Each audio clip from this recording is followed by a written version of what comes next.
Salut les petits loups, aujourd'hui on se retrouve pour une vidéo conseil pour le voyage et plus précisément pour le déplacement en avion. Voilà, donc quand vous voulez voyager dans un pays étranger, l'avion malheureusement c'est bien souvent la seule solution possible. Alors, évidemment pas dans tous les pays, quand vous voyagez en Europe, le train euh, peut se faire. Pareil en Thaïlande pour voyager en Thaïlande dans le pays. Mais voilà, quand vous changez de continent, vous êtes obligé de passer par l'avion. Euh, et à ce moment-là, j'ai des petits tips. Parce que il faut savoir qu'il y a quand même déjà, vous trouvez le billet d'avion au moins cher. Puis même de manière générale, il y a quand même des villes qui sont assez enclavées et dont il est très cher de s'extraire. J'étais par exemple à Darwin et je voulais aller à Bali. Et les vols étaient entre 700 et 1000 dollars 2 semaines avant ma date de départ. Ce qui était beaucoup trop, en tout cas je trouvais que c'était beaucoup trop pour 2h30 seulement de vol. Donc j'ai cherché voilà, à obtenir le meilleur prix possible, je regardais assez souvent. Puis j'ai aussi mis une alerte sur Kayak. Moi je regarde toujours les billets d'avion sur Kayak et sur Google Flight. J'aime beaucoup Google Flight parce que vous pouvez aller dans une section Explorer et aussi choisir vos dates très largement en choisissant des mois, en choisissant un mois entier, donc vous aurez le meilleur prix pour une destination donnée. Mais aussi, voilà, ça vous permet de vous donner des idées de voyage puisque vous pouvez voir les prix sur un mois ou sur les 6 mois qui vont suivre dans toutes les destinations possibles et inimaginables que vous n'avez pas d'ailleurs imaginé.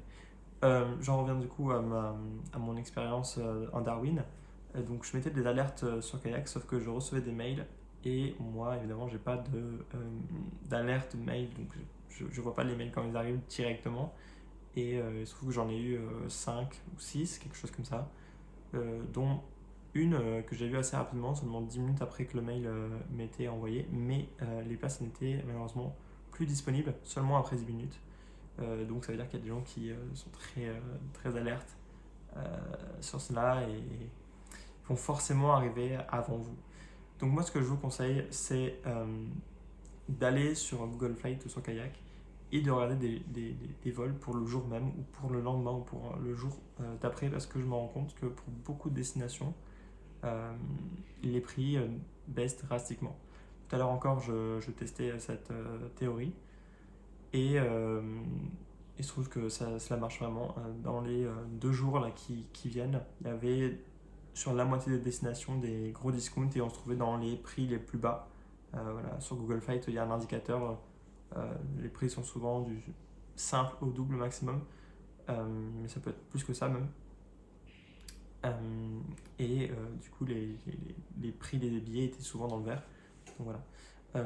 Autre chose, vous pouvez avoir vraiment des gros discounts, mais seulement quelques heures avant le départ. Moi, je vous prends un exemple qui m'est arrivé, et je pense que ça se reproduit. Si ça arrivait à moi, c'est forcément arrivé à d'autres. J'ai regardé les billets d'avion de Denpasar à Bali à 2h30 du matin. Oui, j'étais debout à cette heure-ci, et il se trouve qu'il y avait un avion qui partait 4 heures plus tard. J'avais déjà payé mon accommodation pour la semaine et aussi pas mal de nourriture, mais j'ai décidé de partir. Je récupérais d'ailleurs des, euh, des jours de nuitée dans mon ancienne accommodation. Je parle de ça parce que je veux souligner le fait qu'évidemment il y a besoin d'être flexible pour faire ce genre de choses. Mais concrètement, vous pouvez espérer trouver un billet d'avion pas cher si vous cherchez tous les jours, voilà, la nuit, ou alors pour les jours qui viennent, si vous faites ça pendant 2 3 4 jours, je suis persuadé que beaucoup de destinations, vous allez avoir des énormes discounts. Donc voilà. Faites preuve de flexibilité sur votre date de départ, réservez au dernier moment. Alors je ne sais pas si ça fonctionne sur des vols long courrier, je pense que c'est moins le cas, c'est-à-dire Europe, Australie, Europe, Asie. Mais pour des trajets Asie-Asie, Asie-Australie, en tout cas sur des vols courts de moins de 5 heures, disons, je pense que, surtout des vols directs, je pense qu'il y a pas mal d'opportunités. Je dis vol direct parce qu'en fait, il y a beaucoup moins de probabilité qu'il y ait des discounts sur 2 vols d'affilée. Déjà que c'est assez rare sur des vols simples. Donc, ce sera toujours des vols simples, c'est pour ça que c'est des vols sans escale, pardon. Donc, des vols qui vont pas aller trop loin. Voilà, c'était tout pour mes conseils. Donc pour récapituler, mettez-vous des alertes si vous êtes assez réactif.